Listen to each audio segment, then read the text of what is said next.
हाय दोस्तों, एक्सेल वे चैनल के इस वीडियो में मैं दीपक आप लोगों का स्वागत करता हूं। आज का टॉपिक है automate combining of all sheets of one Excel. यदि एक एक्सेल में 4 सीट अवेलेबल है सेम फॉर्मेट में, ठीक है, तो उसको हम कैसे कंबाइन करेंगे पावर क्वेरी के थ्रू। इसके साथ ही कंबाइन करने के बाद एक नया सीट उसी में हम लोग ऐड करते हैं और उस सीट में डेटा ऐड करते हैं सेम फॉर्मेट में। जिस फॉर्मेट में डेटा दूसरे सीट में अवेलेबल है उसी फॉर्मेट में नए वाले सीट में डेटा को हम ऐड करते हैं। तो वन क्लिक से कैसे नया सीट जो हमने ऐड किया उसका भी डेटा ऑटोमेटिक कंबाइन होकर के आ जाएगा। तो आज के इस वीडियो का टॉपिक यही है। अब आप सोचेंगे कि यही चीज जो हम करने वाले हैं केवल एक एक्सेल में, क्या ऐसा नहीं हो सकता है कि एक फोल्डर में 3 या 4 एक्सेल फाइल हो, चारों एक्सेल फाइल के सभी सीट्स कंबाइन हो जाए, एक नया एक्सेल फाइल उस फोल्डर में डाले, 4 सीट और हो वो भी कंबाइंड होकर के आ जाए? बिल्कुल वो भी हो सकता है, ठीक है, लेकिन वो थोड़ा इससे एडवांस है।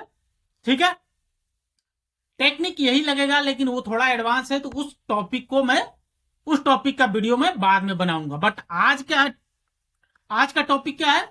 एक एक्सेल फाइल में यदि 4 सीट अवेलेबल है या फिर 5 है या 7 है तो कैसे हम उसको कंबाइंड कर सकते हैं और कैसे उसे ऑटोमेट कर सकते हैं कि यदि उसमें नया सीट डाल करके और यदि डेटा डाले तो वो भी ऑटोमेटिक रिफ्रेश हो जाए, या फिर एग्जिस्टिंग सीट में यदि कोई डेटा ऐड करे तो वो भी ऐड होकर के आ जाए। तो आज का टॉपिक आप लोग अच्छे से समझ गए होंगे। तो आइए आज के इस टॉपिक को हम लोग समझते हैं कि कैसे ये हम लोग कंबाइन करेंगे सभी सीट्स को। तो आज के इस टॉपिक को समझने के लिए सबसे पहले तो ये पिक्चर देख करके आप लोग समझ गए होंगे जो भी आपका टॉपिक है, बट फिर भी उसको थोड़ा सा डिस्क्राइब करना बहुत ही जरूरी था। तो आज के इस टॉपिक को समझने के लिए ये मैंने डेटा ले रखा है, इसमें 4 सीट अवेलेबल है, नॉर्थ, ईस्ट, वेस्ट और साउथ। सेम फॉर्मेट में सारे के सारे डेटा अवेलेबल है, ठीक है। इन सभी डेटा को हम कंबाइंड करेंगे। तो चाहे तो हम इसी एक्सेल फाइल में कर सकते हैं, बट मैं दूसरे एक्सेल फाइल में करूंगा, कंबाइन करके उन सभी चारों सीट के डेटा को कंबाइन करके दूसरे एक्सेल फाइल में लाऊंगा, इस वाले एक्सेल फाइल में। तो जिस एक्सेल फाइल में डेटा कंबाइन करके लोड करना है उसमें कहां जाएंगे? डेटा टैब में जाएंगे, गेट डेटा और फ्रॉम एक्सेल फाइल।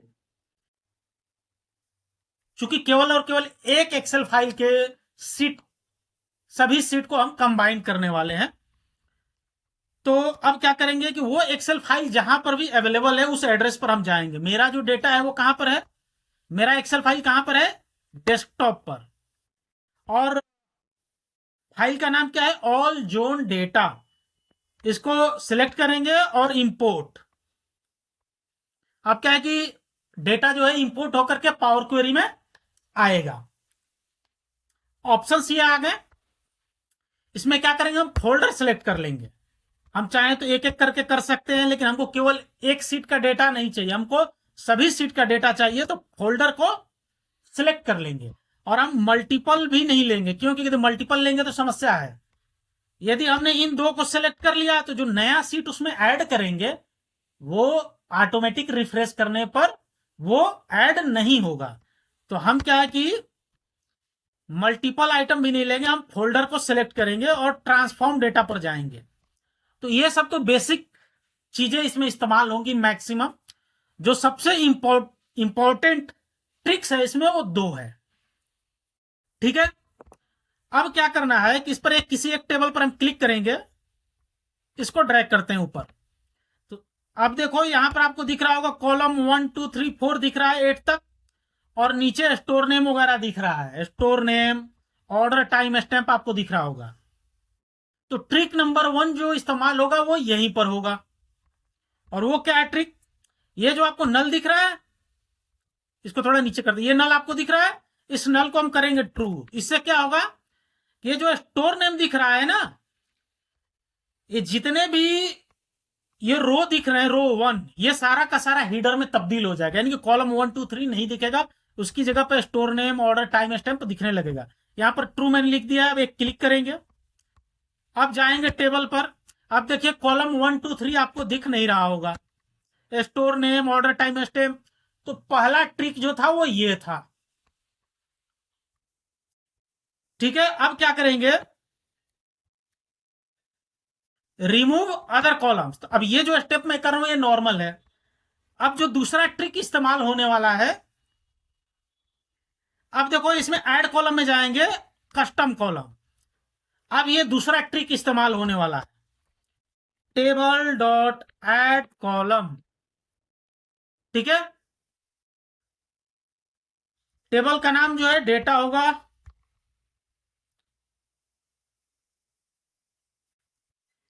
अब कॉलम का नाम क्या होगा, तो इसमें कॉलम का नाम हम लिखते हैं फाइल नेम नहीं, रीजन, कॉमा, ये है उसका ट्रिक।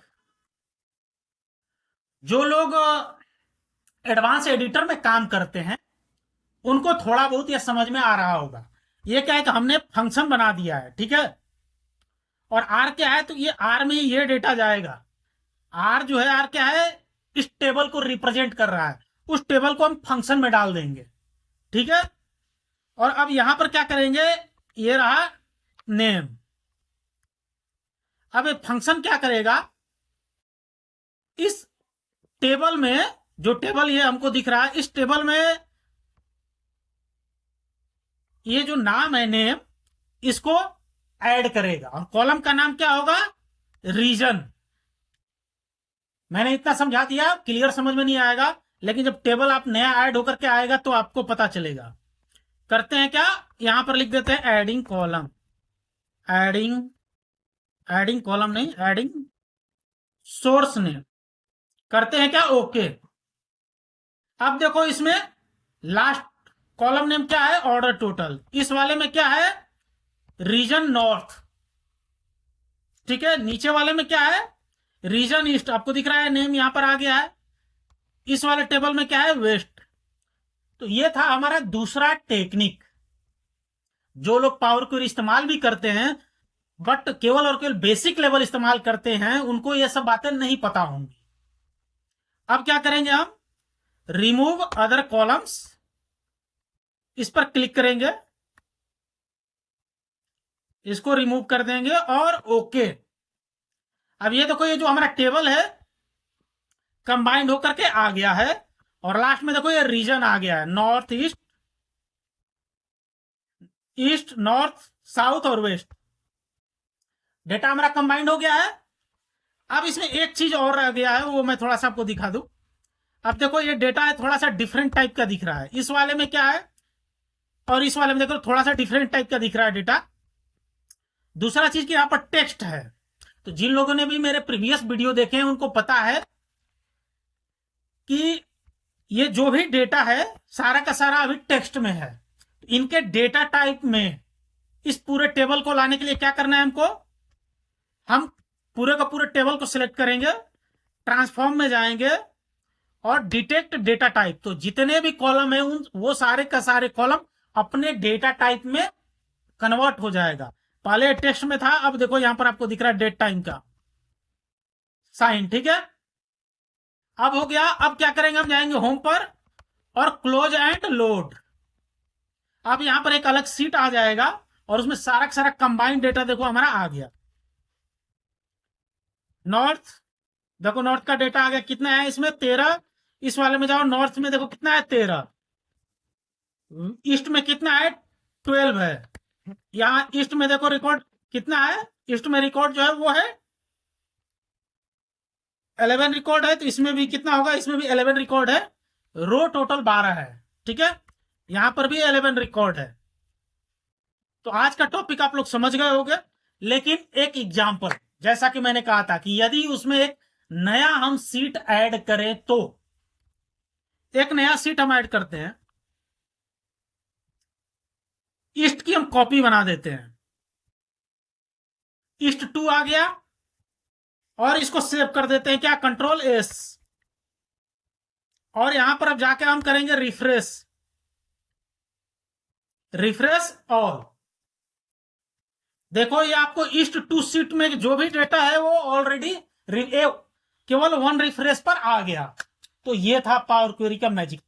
आप कोई भी सीट वहां पर ऐड करो, सेव करो, रिफ्रेश करो, ऑटोमेटिक डेटा कंबाइंड होकर के आ गया। ठीक है, यदि ये वीडियो आपको पसंद आया हो तो लाइक कमेंट शेयर जरूर करना, और साथ ही ये ऑल जोन डेटा जो है, ऑल जोन डेटा, उसका लिंक जो है डिस्क्रिप्शन में दिया रहेगा, वहां से आप डाउनलोड कर सकते हो प्रैक्टिस के लिए। ठीक है, डिस्क्रिप्शन में उसका लिंक दिया रहेगा। तो यदि ये वीडियो पसंद आया हो तो लाइक कमेंट शेयर जरूर करें, साथ ही मेरे इस चैनल को सब्सक्राइब जरूर कर लें, क्योंकि ऐसे ही और भी इंटरेस्टिंग वीडियो पावर क्वेरी का मैं बनाता रहूंगा, जिससे कि आपको बहुत हेल्प मिलेगा अपने वर्क के लिए। तो ये वीडियो देखने के लिए आप लोग का बहुत बहुत धन्यवाद।